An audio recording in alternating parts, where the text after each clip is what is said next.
Liewe vriende, ek is Dani van Dijk en ek deel graag met u 'n gedagte rondom een van die 12 disippels of dan 'n ander disipel en dit is Andreas. Ons kyk bietjie na die lewe van Andreas. Hierdie 12 disippels was deur Jesus gekies en dit was op grond van sy keuse. Hy het hulle gekies, die Vader het hulle aan hom geskenk en hulle was die 12 aan wie hy dan sy bediening sou agterlaat. Iemand het een keer gesê, as hy 12 mense moes kies, aan wie hy sy bediening moes nalaat, sou dit nie hierdie 12 gewees het nie. Hulle was nie bo aan die sosiale leer gewees nie. Hulle was nie manne van status gewees nie. En dit wil seker vir ons wys, dat Jesus wou sê, dit gaan nie oor die menslike vermoë nie. Hy het gesien wie hulle uiteindelik gaan wees. Hy het hulle nie gekies op grond van wie hulle op daardie stadium is nie. Hy het hulle gekies op grond van dit wat hy in hulle lewe sou doen. En dit is hoe dit met elke een van ons is. So, die Here Jesus kies hulle, hy stap daar by die see verby en hy roep hulle en hulle los alles en hulle gaan agter hom aan. Hulle was uit verskillende persoonlikhede, verskillende karaktertrekke en hulle was by mekaar en hulle het agter Jesus aangegaan. Dit was van 'n seloot tot by 'n belastinggaarder en vissermanne en so was dit die hele verskeidenheid. Miskien was hulle elkeen verteenwoordigend gewees van 'n deel van die samelewing en hulle los alles en hulle gaan agter Jesus aan om uiteindelik sy disipel te wees en dan sy werk voort te sit toe hy nie meer hier is nie. Nou as ons kyk na Andreas, Andreas was die broer van Petrus gewees. So Andreas was die stiller een. Petrus was die een wat gepraat het. Hy was die ekstrovert. Petrus was altyd die een wat iets gesê het en wat foute gemaak het maar Andreas, sy broer, was die een wat tevrede gewees het om op die agtergrond te wees. Hy was altyd eenkant. Jy hoor nie vreeslik baie van hom nie. Maar wat interessant is, as jy van Andreas hoor, dan is hy besig om iemand na Jesus toe te bring. Nou, Johannes die Doper het al disipels gehad en Andreas was een van sy disipels gewees.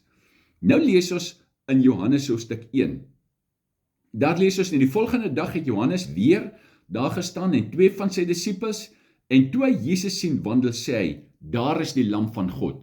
So met ander woorde, Andreas hoor nou hoe Johannes die Doper sê, daar is die lam van God en hy hoor dit. En die 2 disipels het hom dit hoor sê en Jesus gevolg. En toe Jesus hom omdraai en hulle sien volg, sê hy vir hulle, wat soek julle? En hulle antwoord hom, Rabbi, dit wil sê as dit vertaal word, meester, waar is hy tuis? En hy sê vir hulle, kom kyk. En hulle het gegaan en gesien waar Jesus tuis was en die dag by hom gebly en dit was omtrent die 10de uur. En daar ontmoet Andreas vir Jesus. En die heel eerste persoon wat hy dan vat om aan Jesus voor te stel is sy broer Petrus.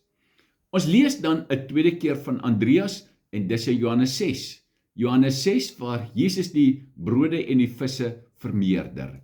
En is daar 'n seentjie met die broodjies en die vissies. En toe Jesus vra, maar die disipels moet vir die mense kos gee.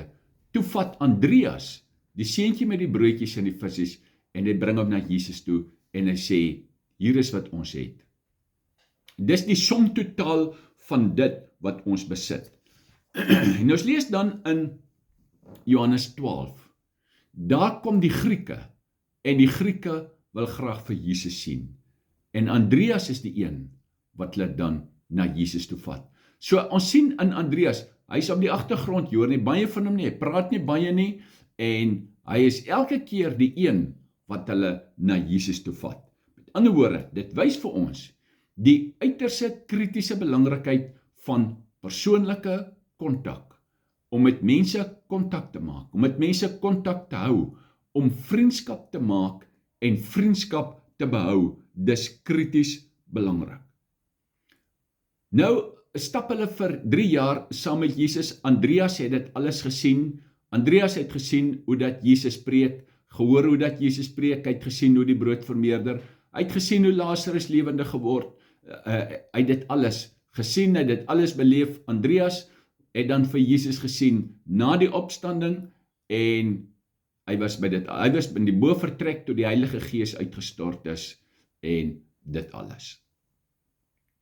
En dan lees ons, dis nou na die Bybel nie meer vertel van hierdie manne nie. Nou lees ons in die geskiedenisboeke, die geskiedskrywers vertel vir ons, Andreas het dan toe gegaan, en daar rondom die Swart See, wat ons nou vandag ken as Rusland, daar was Andreas, en daar het hy gaan evangelisasiewerk doen onder daardie mense. Nou, op daardie stadium, hulle praat van die skiete, hulle was daar, en dit was blykbaar die rofste, barbare, menslik, moontlik denkbaar. En Andreas was die een wat na hulle toe gegaan het en die evangelie aan hulle gaan verkondig het. En toe, daarna is hy Griekeland toe. En in Griekeland is hy op die ou end, het hy 'n martelaarsdood gesterf. En die hele proses en die dood van Andreas is 'n merkwaardige storie, hoe dat hy dan op pad na, want hy's ook aan 'n kruis, is hy vasgemaak, maar hy's nie met spykers aan die kruis vasgemaak nie, hy's ter dood veroordeel, en toe het hulle gereken, hulle gaan sy lyding heelwat verleng, en toe het hulle hom met toue aan die kruis vasgemaak. En op pad na die kruis toe, het hy 'n geweldige, indrukwekkende boodskap geskryf, het 'n gedig geskryf op pad na die kruis toe, of dan natuurlik gesê, en dit is neergeskryf. En nou by die eind is hy aan die kruis vasgemaak, en die Christene op daardie stadium het gegaan, en hulle het rondom die kruis gestaan, en hulle het hom bemoedig en aangemoedig, en Andreas het dan die martelaarsdood gesterwe aan die kruis in Griekeland. So, wat dit vandag vir ons sê, is, dis nie almal wat op die voorgrond is nie. Dis nie almal wat predikers is nie. Dis almal wat befaamde predikers. Daar is mense nodig om op die agtergrond te wees. Die meeste mense op hierdie aarde is die gemiddelde mense. Die leiers en die groot name, hulle is nie minderheid. So, dit was een van hierdie bekende persoonlikhede het gesê, God moes baie van gemiddelde mense gehou het, want hy het baie van hulle gemaak. So, vir ons is dit belangrik om dit wat ek is, te doen soos God wil hê ek het moet doen. Met alles insit, my beste insit, vir hom, en doen dit wat ek kan. Dis nie te sê, ek gaan 'n Billy Graham wees nie, maar dit is ook reg. Die Here gebruik ons net soos ons is. Hy gebruik my in my persoonlikheid, en in my persoonlikheid word ek geheilig om vir hom te kan doen dit waarvoor hy my op hierdie aarde geplaas het. Elke een van ons het 'n lewensroeping op hierdie aarde, en God wil dit deur my kom uitleef, want hy het binne in my kom woning maak. Mag die Here vir u baie, baie ryklik seën. Mag u sy teenwoordigheid ervaar. Mag u bewus word van die Heilige Gees wat binne in u woon, en die Heilige Gees wat u lei elke dag, tree vir tree op die pad, soos wat hy dit vir ons wil doen. Mag die Here u baie ryklik seën.